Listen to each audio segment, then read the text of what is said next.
tanghali sa ating lahat. Alam niyo, blessing ko. Kung naabutan natin yung buwan ng Abril, sigurado ko may hinimatay na sa atin dito sa inyo. Tama? Pero kung kita nyo magulit yung panahon, sinabihan tayo lahat.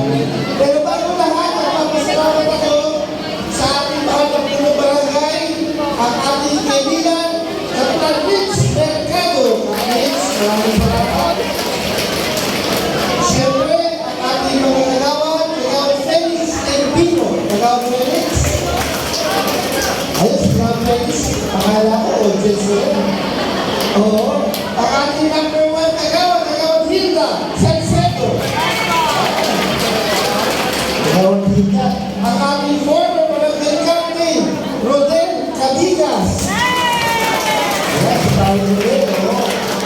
At siyempre, Godbig. Barangay Otcaro ng Side. Ako'y natutuwa. Dahil tayo ay nabalik sa isang barangay ko natin sa Alimpiso. Ay, nandiyan din, Kagawan Rhea Celeste. Kagawan Rhea, ano? Nagtagula! Kasi! Kung nakakaalala, marami po tayong pangako na binitawan sa tao.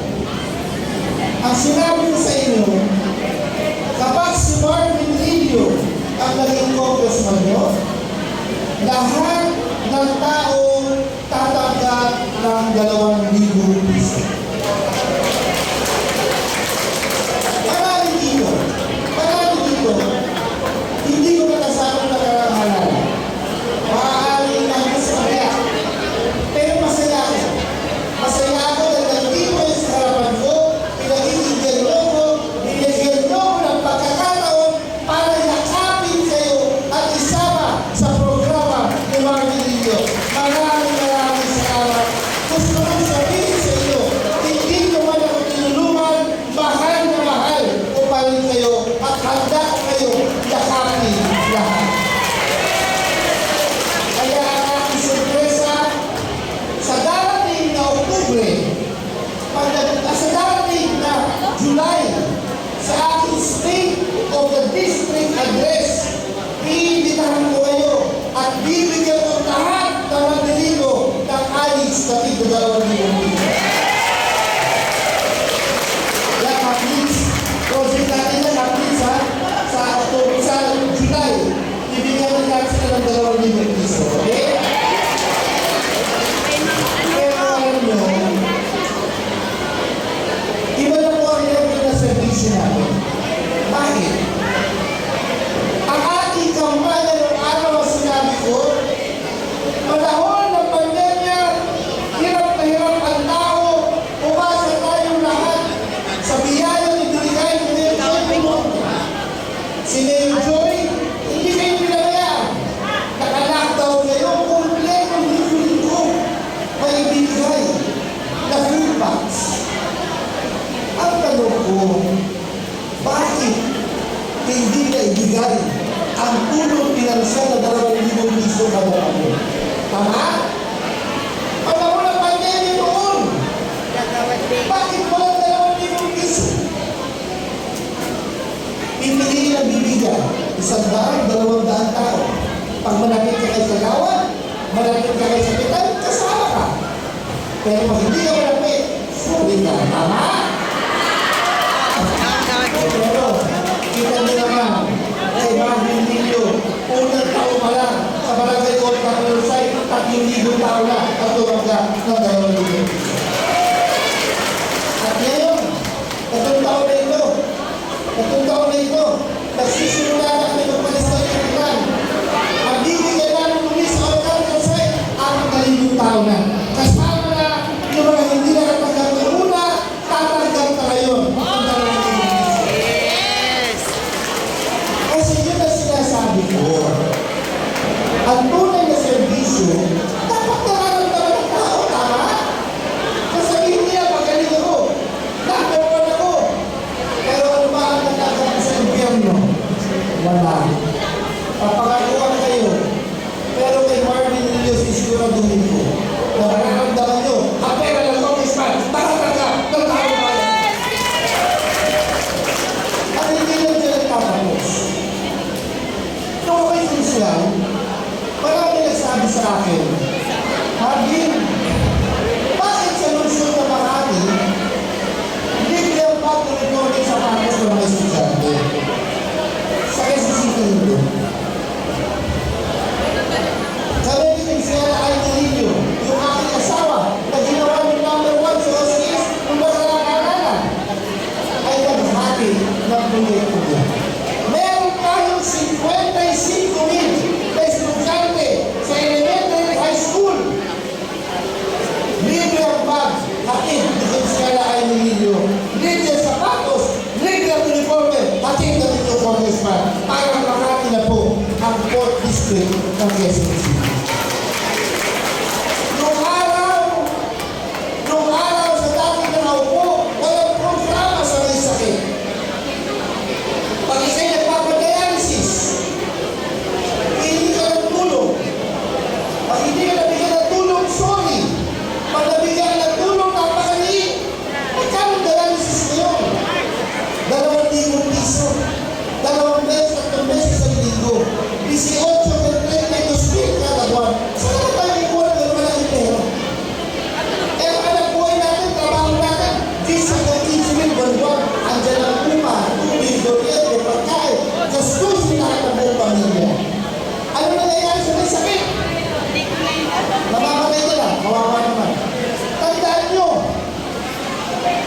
ang pagkakaintindi ko sa buhay ng tao, ang pagpapagamot ay hindi pribilehiyo ng mayayaman. Ito'y karapatan ng bawat tao. At pag walang kakayanan ng tao, dapat ang gobyerno may ginagawa dito. Barangay Hall Capital Site, for the first time, binuksan na po ang Rio Dialysis Center sa may UP Campus. Kung sino nagpapadialysis, libre lahat. Wala nang gastos, basta taga-distrito. Nung araw walang galon, bakit yung magbabago? Ikumpira nyo na po. Nung araw walang galon, tignan nyo ngayon. Nung araw, pag may sakit ka, gusto mo magpa-check up, gusto mo magpa-blood test, gusto mo magpa-ultrasound x-ray. Wala kang pera. Wala na. Sa bahay ka na lang. Sa atin, bawal po yan. 3 months ago, binuksan na po ni Martin Rillo ang Rillo Diagnostic Center sa Barangay Pinyahan. Pag ikaw ay may sakit, kailangan mo pa-check up, libre. Pag gusto mo pa-blood test, libre. Ultrasound, x-ray, Diego, dahil po yan libre. Yung Sabado, pumunta kayo sa Barangay Pinyahan, Barangay Hall. Nandyan ang Rillo Diagnostic Center. Pero alam nyo, kahit binuksan mo yung dialysis center natin, kahit binuksan mo yung diagnostic center natin, ang haba ng pila. Hindi pa rin ma-address yung dami. Andrea, kasama na tayo.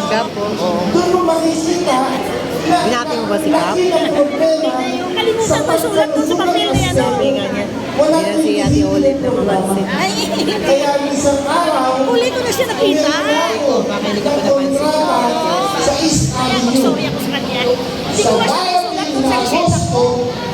magbubukas ang Tingin na isang lang siya sa akin ng pinagin ko. o hospital ni Martin Rillo na kung saan tatanggap ng 37 kada araw, libre dialysis at diagnostic center. Isang maliit na hospital para sa mamamayan ng distrito. Libre lahat, wala po yung gasto. Nakita niyo mo yung pagbabago? Noong araw, wala po yung power bagay sa para sa mga anak natin. Ngayon, meron na. Noong araw, walang dialysis center ng mga may sakit.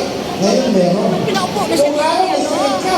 Magpapakuha ng dugo, kailangan mo gumastos. Kung wala ka sa hospital, sa mayon, para na magpalastes. Ngayon, Hindi niya hindi nabati. na po lang. Alam mo naman yun. Kung kaya mo lang pinagbago ng Espiritu Santo. At ang magandang balita dito, lahat Kasi ng ating kapigan. sinabi, Alam naman ako niyan. hindi ko lang nangyayari sa 4th district. Hindi ko lang nangyayari yan sa ibang distrito. Kaya napakaswerte ko na mamamayan ng 4th district ng Quezon. Alam ko mga kaibigan, isa lang naman ang aking katakutan. Dalawa, unang Panginoon. Pangalawa, pagdagtagumpay sa mga kalaban ko. Bakit? Pagdagtagumpay sila, magsasara na ang Nino Dialysis Center. Pag nagsara ang Nino Dialysis Center, siya na ilalagay ang 300 na papadialysis na dinuluksuhan natin ang kanilang buhay. Pag hindi tayo nagwagi, siya na ilalagay ang Nino Diagnostic Center. Isa sa kanilang bahagyan, paano na yung libre ninyong check-up, pagpapakuha ng dugo, blood test sa lahat. Pag nagtagumpay ang kalaban, paano yung mga estudyante na taon-taon umaasa ng libre uniforme, bag, sapatos sa kanilang congressman. Mawawala lahat na yan. At higit sa lahat, pag hindi tayo nagtagumpay, paano na yung 2,000 piso ng taong bayan kada barangay, hindi na naman nakakatanggap. Mamamayari na naman ang papapagawa ng kalye ng building bago ang sigura at mga kailangan ng tao.